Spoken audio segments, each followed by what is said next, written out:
The winter weather struck again on Friday and left thousands of ELN students without power. We have the latest updates for you coming up. Living off campus isn't always easy. I found some students who are frustrated with the housing process. I'm Sky Cowens, and I'll have that story coming up.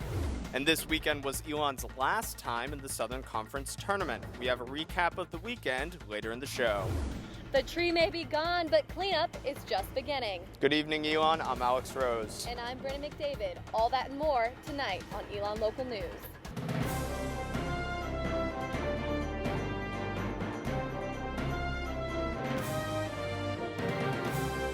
Good evening and thanks for joining us. We begin tonight with an update on varsity soccer player Nicole Denyon, better known as Coley. She was recently diagnosed with Ewing sarcoma, a rare bone cancer. ELN students and soccer teams across the country are rallying support before Coley, and in an email to ELN Local News, she had this to say: "I would like to thank them for their support, thoughts, and prayers they have extended to me over the past week. It means so much knowing that the ELN community and also soccer teams across the nation care so much and want to help. If you would like to help Denyon, the head women's soccer coach, Chris Neal, has started a GoFundMe page to collect donations to help Denyon with her medical expenses." Winter Storm Ulysses hit ELN on Friday, and Alamance County is still affected. Our Paige Peruso is in the studio with an update on the conditions. Paige? Alex and Brennan, even though today was a beautiful day on ELN's campus, tens of thousands remain without power in North Carolina due to Winter Storm Ulysses. According to Duke Energy, there are currently more than 35,000 customers without power right now, with 14,000 of them being from Alamance County. Alamance Burlington schools were closed today because a third of their schools were still powerless. According to Duke Energy, more than 4,000 employees are working to restore power as quickly as possible and said outages could last until 11 p.m. Wednesday. For more updates on the power outages, keep checking back with ELN Local News.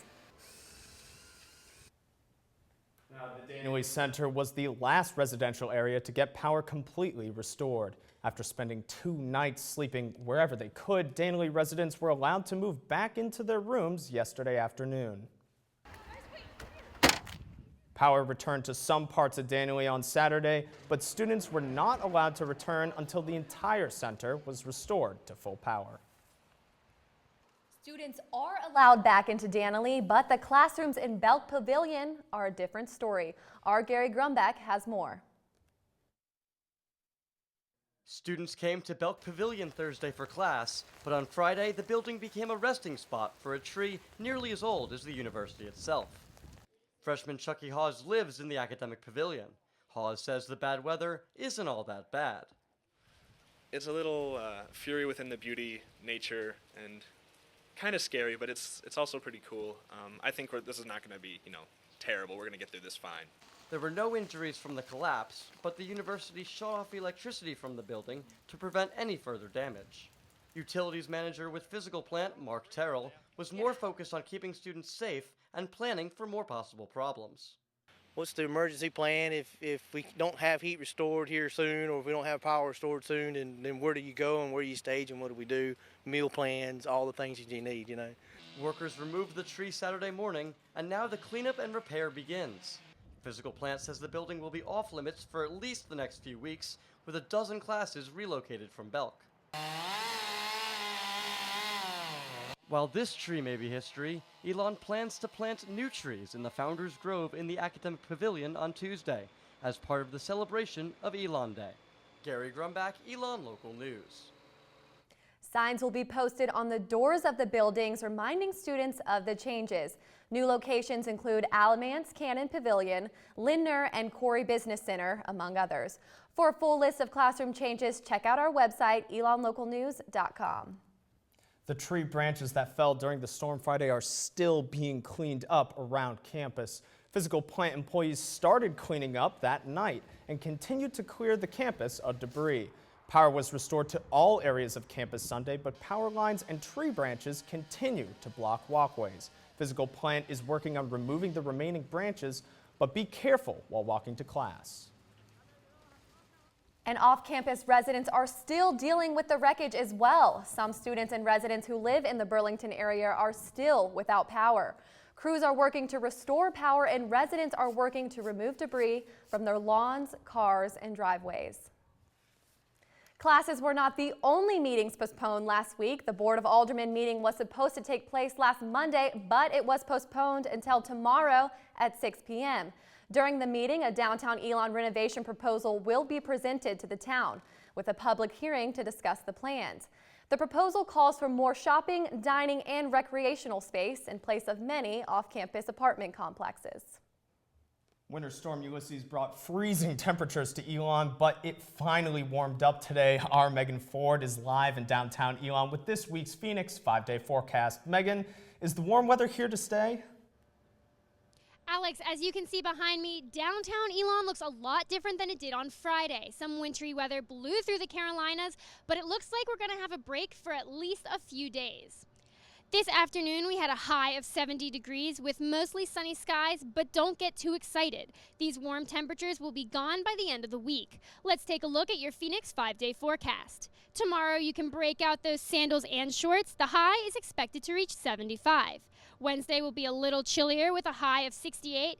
And get out those umbrellas because there is a 70% chance of rain.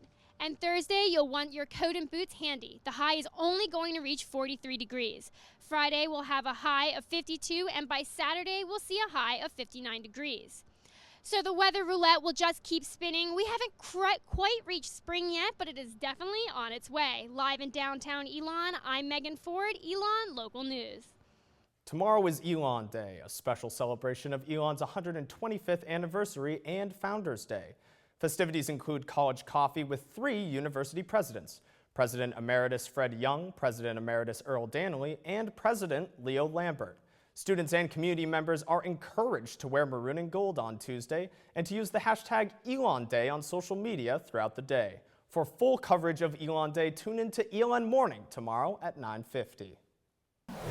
Now, housing selection is right around the corner, and some students aren't happy about where they will have to live. Find out why next. Is that they can come from these horrible, horrible situations and be like abused and neglected.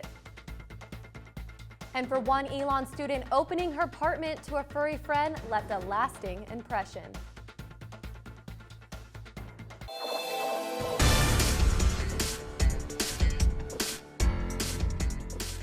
The crisis in Ukraine is still heating up as Russian forces took over the main Ukrainian military hospital in Crimea today.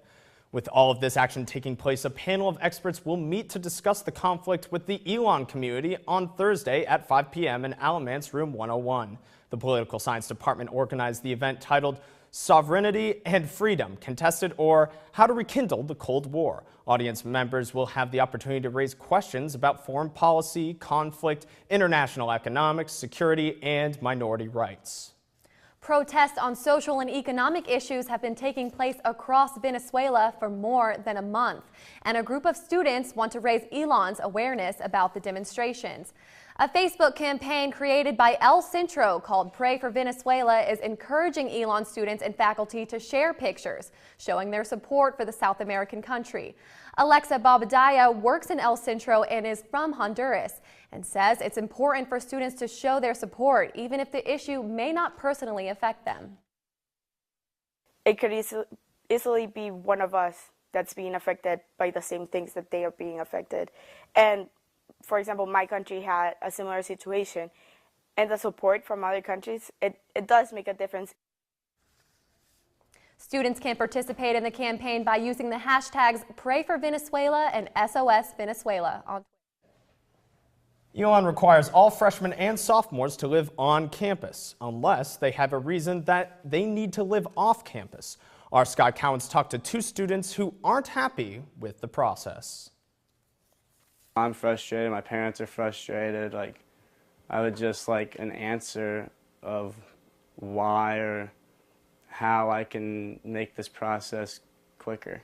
Residence Life denied Elon freshman Noah Kipnis to live off campus next year. He appealed the denial and says his dad has been trying to help him get it approved, but after a week of calling the office every day, he has not heard back. He's still trying just to reach the supervisor and find out what I can do or what he can do to get my appeal approved or just get a legitimate reason of why it got denied. Kipnis said on his application that he has ADD and cannot concentrate living on campus. He is also Jewish and says he wants to keep kosher next year, something that he has found to be too difficult while living in his dorm. With changes being made to housing next year, Residence Life says that almost all sophomores will be in Danley. That means that some students will have to live here for the second year in a row. Freshman Liz Persaw also applied to live off campus and was also denied. Well, we already lived in Danley this year, and we didn't like it. Like, it's really distracting because there's so many people living in one suite. But they said that, like, we would have to, like, deal with it again next year pretty much. But some students have had better luck than Kipnis and Persaw. Freshman McKay Sutley applied to live off campus with a few friends and was denied at first, but was then approved. They were really helpful. I completely understand why they can't just grant appeals to everybody. They need people to stay on campus to fill the spots, and they were very helpful with explaining the reasons for why some of us got denied. Registration for on-campus housing was supposed to start tomorrow for rising sophomores, but had to be pushed back until Wednesday because of the storm. Sky Cowens, Elon Local News. We went to the Residence Life office, but they refused to comment. There are 2.7 million healthy shelter dogs and cats who aren't adopted each year, according to the Humane Society of the U.S.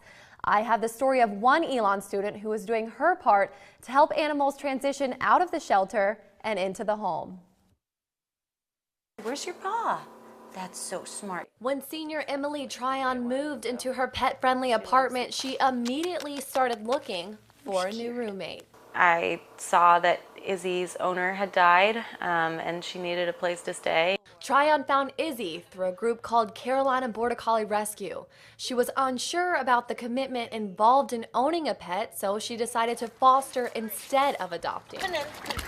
The dogs will come and live in your house and you just treat them like they're your family. Many animal rescue groups and humane societies have turned to fostering as a way to keep dogs out of the shelter. It's just rough for them in shelters. It's stressful. They don't get a lot of socialization. They're scared. Fostering allows dogs to become more accustomed to home life and better prepares them for adoption. They bloom when they're getting loved and they're in a house with people. And that's exactly what happened to Izzy, who was still grieving the loss of her owner when Tryon took her in.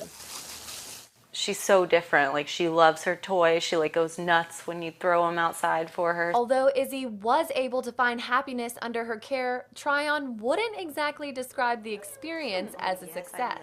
I realized 5 seconds after I met her that I was probably going to be a foster failure, which means that you keep your foster dog. She tried searching for a home for Izzy, but she just couldn't say goodbye. I came home and the apartment was empty, and it was a huge presence that was missing.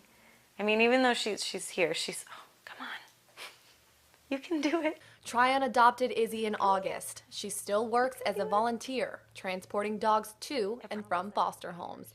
Britton McDavid, Elon Local News. You're a good girl. Tryon wants students to know that fostering isn't the only way to get involved. Carolina Border Collie Rescue is currently looking for volunteers to assist in transporting the animals and home evaluations. For more information, visit their website.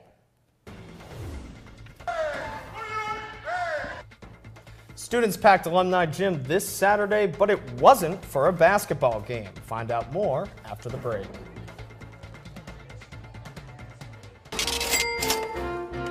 Welcome back to Elon Local News. Spring break is coming up, and while you might be focused on your beach body, it also helps to focus on your beach budget. Our Jason Puckett is here with this week's College Consumer. Brennan, I can say from experience that one of the hardest things to do as a college student is plan and keep a budget. Now, don't change the channel because I said budget. It isn't that hard, and I'm going to show you how to make your phone do it for you. First, you need to keep track of the details. There are many programs that track your accounts. They tell you what you've spent, where you spent it, and offer advice. My recommendation is Mint.com. You sync up your personal accounts and tell the program what your preferences are. It does the rest. Second, just like a fitness program, successful finance programs take daily work. One of the best ways to improve your budget is to see what your daily spending looks like. Apps like Daily Cost make it easy. It's like a calorie counter for money. Throughout the day, you input what you've done, and at the end of the week, you can see all the details and your problem areas. And last, we've all been there. You owe your friend for dinner, but he already owed you for drinks last week. Next thing you know, you're both out money. Well, no more. Apps like Venmo solve this. When you go out to dinner, split a cab, or don't have cash, you can send the money directly to your friend on this app, and it will go into their account. Most people don't know that GroupMe can do the same. Now, all of these examples can be set up in under 10 minutes and will save you a lot more time and headaches down the line. Looking out for the college consumer, I'm Jason Puckett. They say they serve fresh biscuits for friendly folks, and now Biscuitville's menu is getting a fresh makeover. Starting March 31st, you'll be able to get lunch at Biscuitville's location in High Point. The new menu choices are a side of fried okra and a pimento cheese and bacon sandwich. According to Elon grad and CEO of Biscuitville, Bernie Jennings, Alamance County can expect to see the new lunch menu by the summer. This month will help more than just your wallet. Dine with a Purpose is back for the month of March at Varsity Sports Grill. The event, started by Elon Dining, donates 10% of all food dollars, cash, and credit sales to Habitat for Humanity. Proceeds and donations allow Habitat for Humanity to continue to work in the Burlington area. I did Habitat for Humanity all throughout high school, so knowing that whenever I come here and the money I spend towards food, the proceeds will go there, that makes me ecstatic, and that makes me want to eat here more in the future. March is National Nutrition Month, and Elon Dining is trying something new.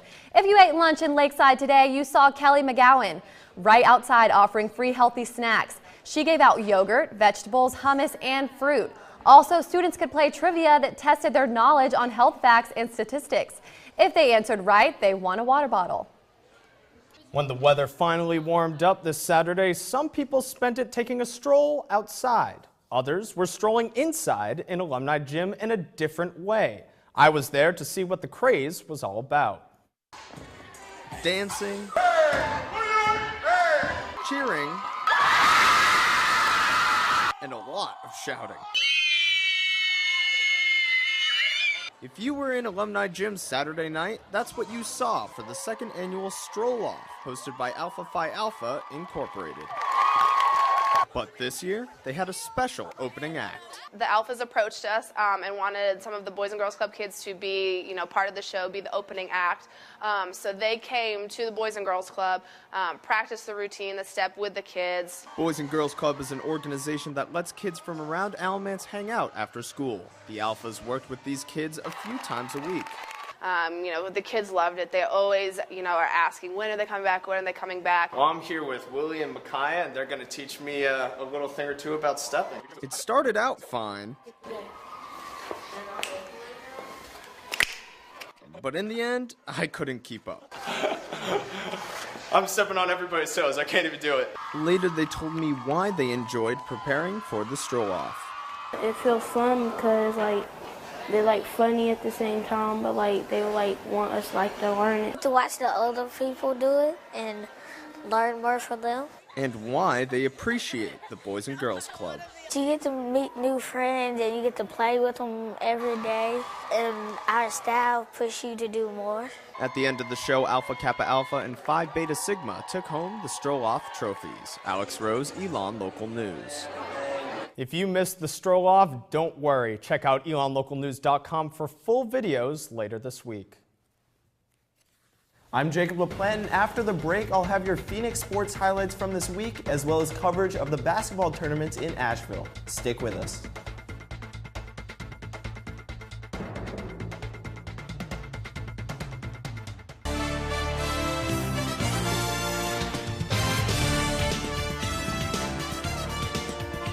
This weekend, the men's and women's basketball teams traveled to Asheville for the 2014 Southern Conference Tournament.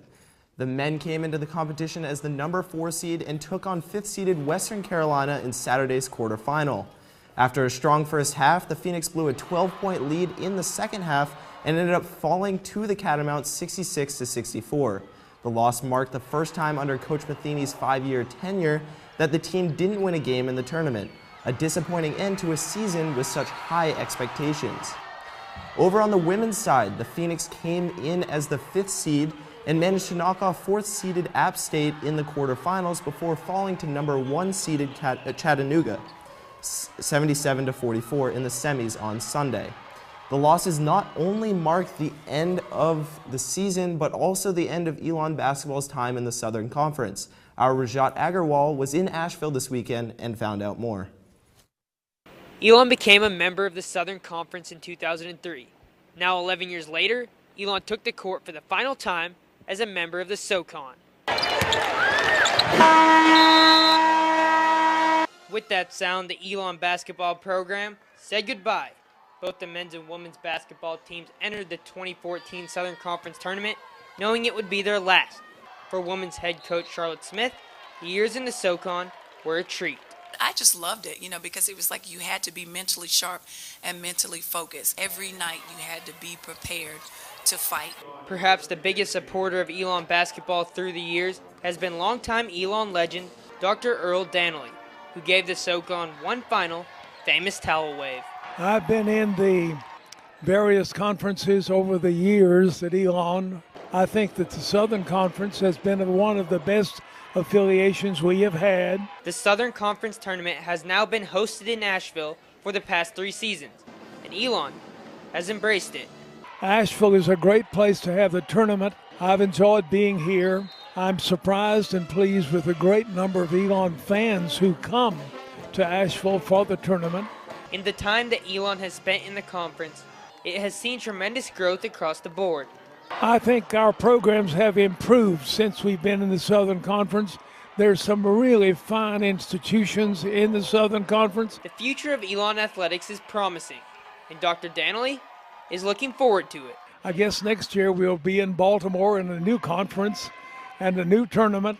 The Phoenix will move to the Colonial Athletic Association at the beginning of next season. For the final time in Asheville at the Southern Conference Basketball Tournament, Rajat Agarwal, Elon Local News. Sunday was a beautiful day for the 46th best team in the nation to take on the Davidson Wildcats at the Jimmy Powell Tennis Center. Every match was completed in 2 sets, with Silverman, Fortman, Kowalski, and Lindgren picking up wins. Silverman is ranked 26th in the nation and was one of the 3 Elon players to drop 3 games or fewer all afternoon. The 6-1 victory over the Wildcats is the Phoenix 4th in a row. The ice storm that affected student studies on Friday also affected Elon's athletics on Saturday. Elon's softball's doubleheader got pushed to Sunday, where the Phoenix hosted both Radford and Towson.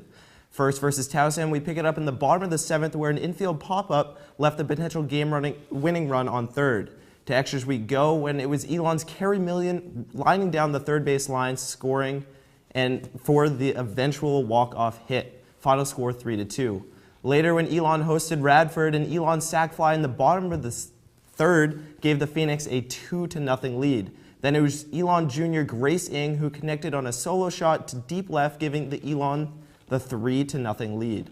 Radford would battle back, but the Phoenix would hold on for the 3-2 win. So basically, for the rest of the week in sports at Elon, we have tennis on Tuesday and Wednesday. We have the women on Tuesday and the men on Wednesday. And then this Friday through Sunday, the baseball team will play against Georgia Southern, a 3-game series against the #1 seed in the Southern Conference. It should be a great game, and everyone should definitely go out and check it out. And those are 2 teams that are coming off of a Southern Conference win last year, so I'm looking forward to watching them play. I mean, yeah. Definitely. I mean, we're not too far behind them in the rankings. I'm pretty sure Elon's sitting at 3rd or 4th right now. Elon is 4th, and Georgia Southern is #1 in the Southern Conference. So, like I said, a huge series for the Elon Phoenix, and hopefully a good set of games going into the weekend. Well, I'm sure we're all missing our alumni, Steve Roth, who is always there at those games, like one of the most dedicated baseball fans I have ever seen. We need to give them our support this weekend. Yeah. And you gotta love spring sports because they get you outside, and it's great. Exactly. Well, finally, the weather's turned around, so That's it's right. about time. And now that basketball's done with, we can focus solely on the spring sports. We got baseball, softball, lacrosse, and tennis, and should be a great spring going into the Southern Conference tournaments later in the spring. All right. Well, that's exciting. And that's all the time we have for this Elon Local News. Be sure to check our website at elonlocalnews.com for the news that matters to you. And you can also like us on Facebook and follow us on Twitter. Also, be sure to tune in tomorrow morning for our morning show at 9:50. From all of us here at Elon Local News, have a great week, Elon.